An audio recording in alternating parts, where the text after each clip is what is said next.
Étendue entre la vallée du Rhône et le Massif central, l'Ardèche est l'un des plus beaux départements de la France.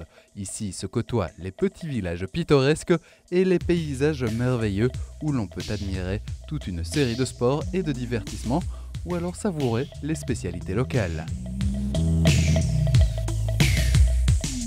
Tournon est notre base de départ pour explorer les plus beaux coins de l'Ardèche. C'est aussi le point de départ de ce petit train à vapeur qui vous fait découvrir la vallée de Doubs pour terminer son trajet à Lamastre. Aujourd'hui, c'est mardi, ce qui nous donne l'occasion de faire le tour du marché hebdomadaire. Le domaine Doumoulin est un vrai paradis. Il y a quelque temps, c'était la résidence de Montignac, le grand gourou diététique. Maintenant, une famille néerlandaise y exploite des chambres d'hôtes, mais plus que des chambres d'hôtes, ce domaine luxueux est un endroit exquis pour porter un toast à des vacances fantastiques. Mais continuons notre voyage. La route de Saint-Pierreville nous conduit à Chalencon. Petite ville médiévale, Chalencon semble être de la terre vierge, un must pour les amateurs de villages pittoresques et tranquilles. Nous poursuivons le chemin tortueux vers Saint-Pierreville, une véritable aventure. Cette petite ville n'est pas si particulière en soi si ce n'était pour Ardelaine, le musée du mouton et de la laine. C'est un de ces rares musées où même vos enfants ne s'ennuieront jamais. Entrer ici, c'est se plonger dans le passé pour découvrir tous les aspects du procédé lainier du mouton à la laine.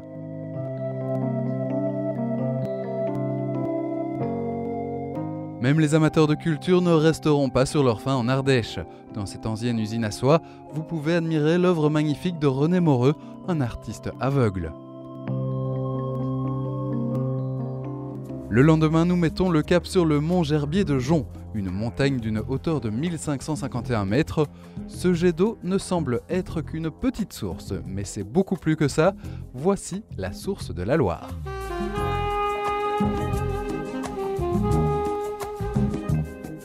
Quelque part au milieu du massif central, nous arrivons à la ferme de l'Abbesse, une ancienne ferme avec des fondements datant du XIVe siècle.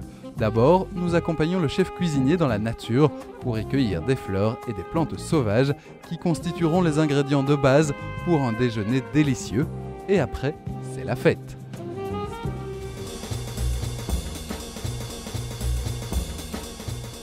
Quoi de plus merveilleux après un tel festin que de plonger dans la Volane? Encore une fois, nous vivons comme un coq en pâte.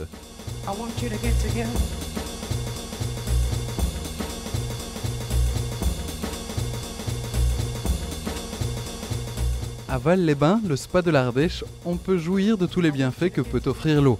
Mais c'est aussi le paradis pour les fêtards. Jouissez d'un concert en plein air dans le parc ou jouez votre argent dans le casino pendant que vos enfants s'amusent avec une partie de golf miniature ou la girouette.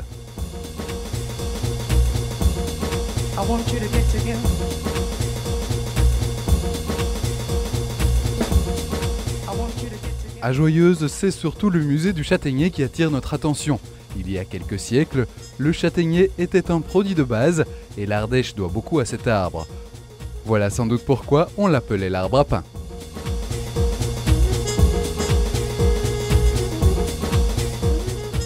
La route de Ruoms nous fait découvrir un tout autre paysage. Après le massif central, nous rencontrons maintenant un cadre beaucoup plus rugueux avec des crevasses très profondes. On peut remarquer ici la vraie diversité de l'Ardèche. En retournant vers le nord, la vallée de Libye nous conduit au pays des vignobles de Valvinières. Viviers est une petite ville d'environ 3500 habitants. Ici, on se promène entre des joyaux architecturaux du baroque, de la Renaissance et du gothique, faisant de cette ville un gigantesque musée en plein air. Ce joyau roman se trouve à Cruas, c'est une des plus belles églises de France. Pour la plupart, l'église est en parfait état, mais la partie souterraine reste encore à reconstruire, ce qui nous fait sans doute une bonne raison pour revenir en Ardèche.